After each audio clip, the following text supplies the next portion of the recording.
한국직업방송과 연합뉴스TV가 함께 만드는 취업 전문 뉴스 투데이 고용플러스입니다. 주요 대기업들의 하반기 신입사원 공채 절차가 마무리돼가는 가운데 우리금융그룹과 금호아시아나그룹 등 곧 신입 공채를 시작합니다. 취업 포털 인크루트에 따르면 이달 말에서 내달 초 신입 채용을 진행하는 대기업은 우리금융그룹, 하나금융그룹, 금호아시아나그룹, 신세계그룹, 동부그룹 등이 있습니다.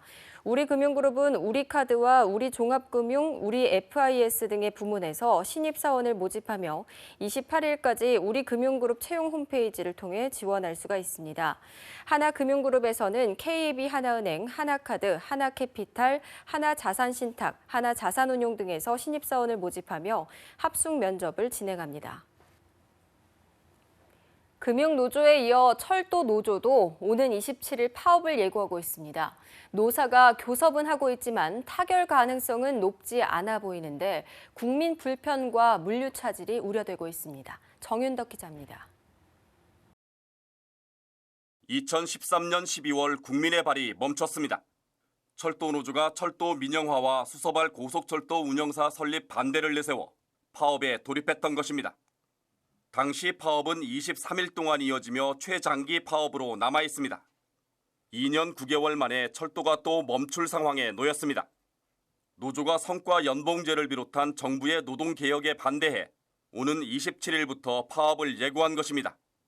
일방적으로 성과연봉제 도입을 시도하기 때문에 우리 이것을 근본적으로 처리한다든지 유보하는 그런 결정이 없는 한은 파업 돌입은 불가피할 걸로. 코레일은 노조가 파업에 돌입하더라도 필수 유지 인력은 남는 만큼 KTX와 통근열차, 수도권 전철 운행률은 거의 100% 유지될 것으로 보고 있습니다. 하지만 화물열차 운행률은 떨어질 수밖에 없어 물류 차질은 불가피할 전망입니다. 이에 따라 코레일은 화물의 사전 수송을 유도하고 파업 기간에는 긴급 물품 위주로 운송할 계획입니다. 2013년 파업 초기 노조원 19,000명 가운데 필수 유지 인력 7,000명을 뺀 대부분이 파업에 참여했습니다. 하지만 이번엔 임금 협상 같은 내부적 문제가 아니라 성과 연봉제란 노동계 전체의 쟁점을 둘러싼 파업인데다 조합원들 사이에 파업 반대 분위기도 만만치 않은 것으로 알려져 파업 참여율이 얼마나 될지는 미지수입니다. 연합뉴스TV 정윤덕입니다. 삼성전자의 전무급 임원이 스마트폰 반도체 핵심 기술을 빼돌린 혐의로 구속됐습니다. 해당 자료가 다른 기업에 실제로 유출됐는지는 아직 확인되지는 않았습니다. 강은나래 기자입니다. 삼성전자 전무급 임원이 반도체 핵심 기술을 외부로 빼돌린 혐의로 구속됐습니다. 경기 남부지방경찰청 국제범죄수사대는 삼성전자 모 사업장 소속 A 전무를 산업기술 유출 방지 및 보호에 관한 법 위반 혐의로 구속했습니다. 경찰은 A 전무가 도주 증거 인멸에 우려가 있어 영장을 청구했고 법원이 이를 받아들였다고 설명했습니다. 삼성전자는 보안 문제로 사업장을 빠져나가는 차량마다 검문 검색을 하는데 A 전무는 지난 7월 30일 차량에 기밀 문서를 소지한 채 퇴근하다 경비원에 의해 적발된 것으로 알려졌습니다. A 전무가 빼돌린 자료에는 스마트폰에 쓰이는 반도체 개발 기술이 담긴 것으로 확인됐습니다. A 전무는 현재 회사 측에 사직서를 제출한 상태입니다. 경찰 관계자는 A 전무가 빼돌린 기술 자료가 다른 기업으로 유출된 정황은 아직 확인되지 않았다고 설명했습니다. 경찰은 앞으로 A 전무가 기술을 빼돌린 경위 등에 대해 자세히 조사할 계획입니다. 연합뉴스TV 강은나래입니다. 올해 2분기에도 국내 기업들의 매출액이 작년 같은 기간보다 줄어든 것으로 나타났습니다. 한국은행에 따르면 지난 4월에서 6월 조사 기업의 매출액은 작년 2분기보다 1.9% 줄며 2014년 2분기 이후 9분기 연속 마이너스를 기록했습니다. 국내 외부감사 대상법인 3,062곳을 표본 조사했고 조사 대상 기업 중 84.4%가 응답했습니다.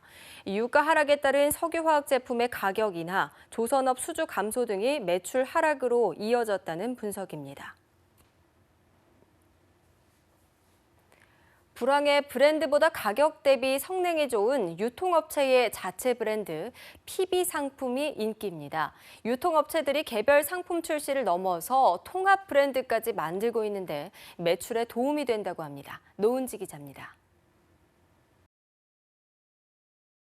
거위 털로 만든 이 패딩 재킷은 브랜드 상품보다 30% 정도 가격이 저렴합니다.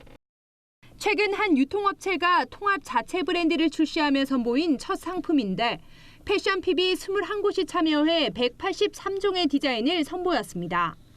개별 브랜드의 특성을 존중하는 통합 PB 브랜드 전략을 펼침으로써 가격은 내리면서도 다양한 고객의 니즈를 만족시킬 수 있습니다.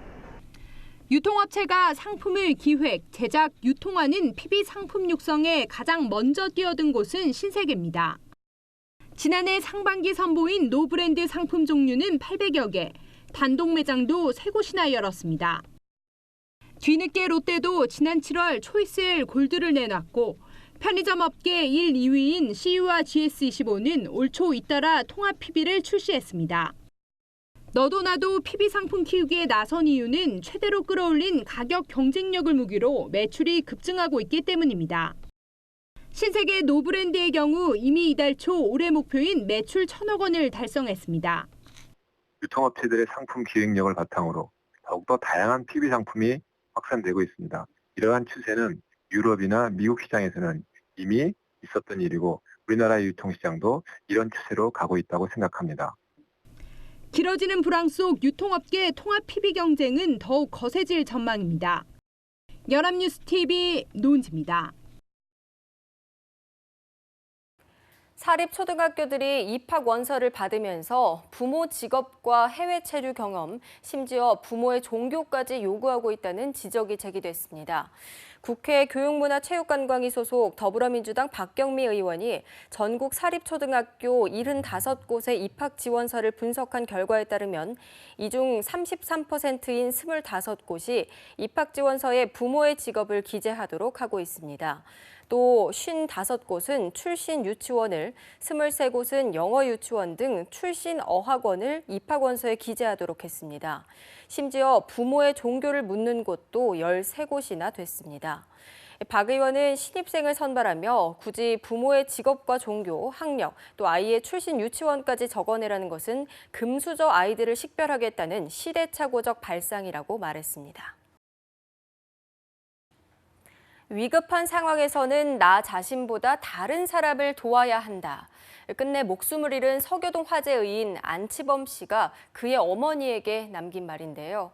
우리 사회에는 안 씨처럼 자신의 목숨을 담보로 해서 타인을 구제하려 몸을 던진 의인들이 적지 않습니다. 황정현 기자입니다. 대피하기에도 바빴을 화재 현장에서 자고 있던 이웃을 깨우려고 주저없이 건물 속에 뛰어들었던 안치범 씨. 덕분에 주민들은 모두 무사했지만 정작 본인은 유독가스에 질식해 쓰러진 뒤 영영 깨어나지 못했습니다. 지범아, 아빠, 엄마가 우리 아들 너무 사랑해. 좋은 곳에 가서 성우 꿈 이루고 먼저 가 있어. 고인의 살신성인 정신을 기리기 위해 의사자로 지정해야 한다는 의견이 인터넷 댓글이나 SNS 등을 통해 쏟아지고 있습니다. 육군 특전 상사인 정현승 씨도 출근하던 중 교통사고 피해자를 구조하다가 신호를 위반한 트럭에 치여 목숨을 잃었습니다. 평소 양로원과 장애시설에서 봉사활동을 해왔다는 정 씨 역시 위급한 순간 온몸을 던진 의인입니다. 의정부 아파트 화재 현장에서 밧줄 하나로 시민 10명을 구한 밧줄 의인 이승선 씨는 대기업이 지원한 상금 1,000만 원을 소방서 등에 전달해 또 한 번 감동을 주기도 했습니다. 그 돈은 절대로 제가 가져갈 돈이 아니라고 봐요. 우리 대한민국을 지탱하는 고생하시는 분들, 그분들 골고루 나눠서. 지난 2001년 1월 일본 지하철 선로에 떨어진 일본인을 구하려다 숨진 고 이수연 씨는 일본의 영웅으로 떠오르며 한일 우호의 상징이 됐습니다. 이들 의인은 대부분 평범한 이웃, 각박한 현실 속에서 하루하루 버텨나가기에도 바쁜 현대인들에게 그래서 더욱 큰 울림을 주고 있습니다. 연합뉴스TV 황정현입니다. 집배원들이 매년 교통사고로 200명 이상 다치는 것으로 나타났습니다. 국회 미래창조과학 방송통신위 소속 새누리당 민경욱 의원이 우정사업본부에서 받은 자료에 따르면 2012년부터 올해 상반기까지 집배원 교통사고는 6,715건에 달했습니다. 사고 유형을 보면 배달 차량 교통사고가 4,255건으로 전체의 63.3%를 차지했고 이륜차 교통사고가 26.7%였습니다. 2012년 이후 올해 상반기까지 집배원 교통사고 사상자는 1,167명으로 매년 평균 259명에 이릅니다. 사망자는 10명으로 모두 오토바이 배달 중 변을 당했고 중상자 388명, 경상자 769명이었습니다. 언뜻 문화예술이라고 하면 거창하게 들리지만 친구들과 삼삼오오 악기를 배우고 연주하는 취미 역시 문화생활 중 하나입니다. 서로 화음을 맞추며 생활 속에서 활력을 얻고 있는 분들을 이문진 기자가 소개합니다. 충북 청주에서 젊은 층이 가장 많이 몰리는 성안길. 분홍빛 한복과 중절모로 한껏 멋을 낸 어르신들이 하나 둘 모입니다. 마음이 맞는 친구들과 소소한 취미생활로 시작한 색소폰 실력을 많은 사람들 앞에서 뽐내는 날. 혹여 실수라도 할까 걱정도 하지만 떨리지. 방어해도 긴장이 되지. 뭐 연습한 대로 최선을 다해서 구경하는 관중들한테 실망하지 않게끔 잘해야죠. 막상 무대에 오르면 언제 그랬냐는 듯 여유 있게 연주합니다.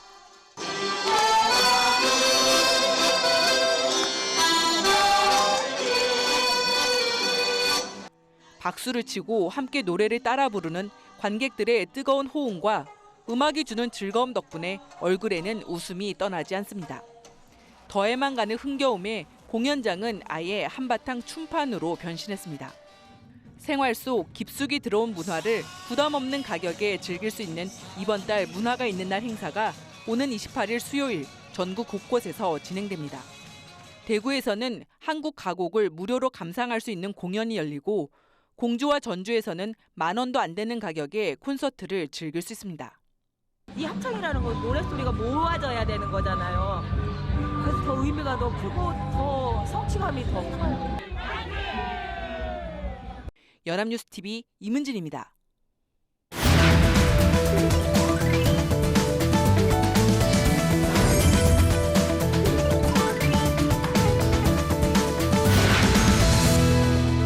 매주 금요일 알짜배기 직업 정보를 알려드리는 히든잡 시간입니다. 강설희 아나운서 함께합니다. 안녕하세요. 네, 안녕하세요. 히든잡 시간입니다. 최근 시험난 때문에 혹은 은퇴 후 생계 때문에 나도 창업이나 할까 생각하시는 분들 많으시죠. 하지만 통계청에 따르면 창업에 도전한 사람의 68%는 3년 내에 문을 닫는다고 합니다. 게다가 폐업할 때는 평균 1,600만 원 정도의 빚을 지게 된다고 하는데요. 이런 위험 부담 때문에 창업을 포기하시는 분들을 위해서 오늘은 단돈 10만 원으로 창업할 수 있는 방법을 알려드리겠습니다. 특히 전 재산이 집 한 채인 베이비 부머들에게 추천해드리고 싶은 직업인데요. 오늘의 히든잡, 바로 도시민박 운영자입니다. 네, 오늘의 히든잡 도시민박 운영자였군요. 익숙한 듯 낯선 직업인데요. 도시민박 운영자, 저게 어떤 일을 하는 직업인가요? 네, 이 도시민박 운영자는요, 주택이나 빈방을 소유한 사람이 외국인 관광객을 대상으로 민박시설을 운영하는 걸 말합니다. 서울을 비롯해서 관광산업이 발달한 전주나 제주도, 또 경주에서도 이 도시민박이 현재 증가하고 있는 추세입니다. 네, 맞습니다. 요즘에 호텔 대신 일반 가정에서 살아보는 여행이 또 유행이더라고요. 자, 그런데 아까 베이비 부머들에게 특별히 추천하신다고 했잖아요. 그 이유가 있을까요? 네, 있습니다. 가장 큰 이유는 바로 초기 투자금이 거의 없기 때문인데요. 투자금이라고 한다면 처음 시작할 때 지자체에 내는 10만 원 정도의 등록금, 또 1년에 한 번씩 내는 세금 8만 원이 전부입니다. 이렇게 별도의 투자 비용을 없이 주택을 가지고 있다면 누구나 지자체에 등록 후에 창업이 가능합니다. 특히나 은퇴하신 분들이 자녀가 출가한 뒤에 남은 방을 활용해서 창업하기에 아주 최적의 아이템이 아닐까 생각됩니다. 네, 맞네요. 집에 남는 방만 있다면 누구나 큰 돈을 들이지 않고 창업을 할 수 있다니까 정말 매력적입니다. 자, 그럼 전망은 어떤가요? 네, 전망 또한 매우 좋습니다. 우리나라를 찾는 외국인 관광객 수가 꾸준히 늘고 있기 때문인데요. 올해 7월까지 한국을 찾은 외국인 관광객 수는 역대 최대인 980만 명을 기록했다고 합니다. 그리고 최근 패키지 상품보다 개별 여행을 선호하는 관광객들이 늘어나면서 중저가 숙박시설에 대한 수요도 크게 늘어나고 있다고 합니다. 네, 외국인 관광객이 다 잠재적인 고객인 거잖아요. 정말 전망이 밝아 보이는데요.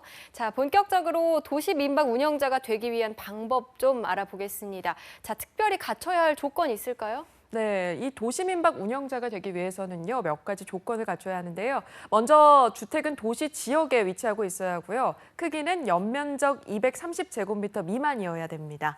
주택 형태도 제한이 있는데요. 단독주택이나 다가구 주택, 아파트, 연립주택 또는 다세대 주택에 제한되고요. 오피스텔과 원룸은 불가하다고 합니다. 또 외국인 관광객을 맞을 수 있는 위생 상태도 갖추고 있어야 하고요. 마지막으로 이 도시민박 운영자 또는 함께 거주하는 세대원 중에 외국인 관광객을 안내할 수 있는 사람이 있어야 합니다. 네, 마지막 조건이 조금 걸리는데요. 영어나 중국어 뭐 이런 외국어를 못하면 도시민박 운영이 좀 불가능하다는 얘기인가요? 네, 꼭 그렇지는 않습니다. 외국어를 못하신다고 지레 겁먹으실 필요는 없고요. 일단 외국인 관광객이 주로 묻는 질문은 주로 정해져 있습니다. 그래서 뭐 교통이나 길 안내, 시설 이용에 대한 질문과 답을 미리 만들어 두시면 좋고요. 또 요즘은 스마트폰에 통역 관련 앱을 활용할 수도 있고요. 서울시의 경우에는 도시민박업 활성화를 위해서 신규 창업자에게 외국어 동시 통역 서비스가 가능한 전화기를 무상으로 제공하고요. 그 이용료를 1년 동안 지원하고 있기 때문에 이를 활용하는 것도 방법이라고 할 수 있습니다. 네, 아주 유용한데요. 의사소통에 대한 문제는 이런 걸 이용하면 걱정할 필요가 없을 것 같습니다. 자, 아마 지금 방송 보고 계시는 분들이 가장 궁금해할 부분이 아닌가 싶은데요. 자, 수익은 어느 정도 될까요? 네, 이 요즘 도시 민박 이용료는 평균적으로 1인당 3만 원에서 5만 원 수준입니다. 또 한 방 크기의 방을 가질 경우에는 작은 개인 방은 6만 원, 큰 가족 방은 15만 원까지도 받을 수 있다고 하는데요. 그리고 더 큰 수익을 내고 싶다면 한옥을 개조하는 것도 방법이라고 합니다. 외국인들이 선호하기 때문에 인기도 높고 더 많은 이용료를 받을 수 있다고 하네요. 네, 이 성수기와 비성수기의 차이가 있기는 하겠지만 생각보다 수입이 괜찮은 편인 것 같습니다. 자, 그렇다면 도시 민박 운영자가 되기 위해서는 어떻게 해야 할까요? 네, 관할구청 관광부서에 신청서를 제출하시면 됩니다. 이때 시설의 배치도 또는 사진과 평면도를 함께 내셔야 되고요. 수수료는 2만 원이라고 합니다. 신청이 접수가 되면 지자체에서 현장 방문을 해서 심의를 하고 지정서를 발급해 주는데요. 이때부터 도시민박 운영자로 영업이 가능합니다. 또 한 가지 팁을 드리자면 서울시에서는 희망자에 한해서 도시민박업자에게 창업 요령, 또 투숙객 대응 요령 등 도시민박 운영에 대한 컨설팅 또 아카데미도 운영하고 있다고 하니까요. 참고하시면 좋을 것 같습니다. 네, 도시민박 운영자 되기가 의외로 쉬운데요. 그래도 주의해야 할 점이 있을 것 같습니다. 도시민박 운영을 할 때 주의할 점은 어떤 것들이 있을까요? 네, 외국인 관광 도시민박업은 집주인이 거주하고 있는 주택의 남은 방을 공유하는 겁니다. 때문에 집주인이 거주하지 않는 외국인 대상 민박업은 불법이라고 하는데요. 또 오피스텔은 건축법상 주택이 아니라 업무용이기 때문에 숙박시설로 사용하면 위법이라는 점 알고 계셔야 할 것 같습니다. 현재 숙박 중개업체에 등록된 객실 수는 지난달 말 기준으로 서울이 10,000여 개, 제주가 2,000여 개 등 전국 18,000여실이라고 합니다.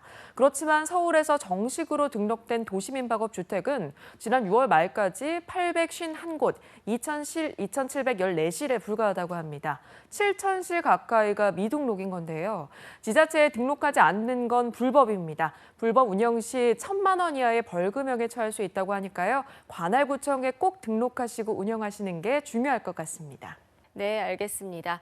도시민박업을 활성화하기 위해서 각 지자체에서는 도시민박업 설명회를 진행하고요. 전문 교육과 컨설팅 등 다양한 지원을 하고 있다고 합니다. 홈페이지 등을 통해서 참고하시면 더 많은 도움이 될 것 같습니다. 자, 초기 투자 비용에 대한 부담 없이 틈새 소일거리를 찾으셨던 분들께 큰 도움이 되셨길 바라겠습니다. 네, 오늘의 히든잡 도시민박 운영자였습니다. 강설희 아나운서 고맙습니다. 네, 고맙습니다. 투데이 고용플러스 오늘 준비한 소식은 여기까지입니다. 함께해 주신 여러분 고맙습니다.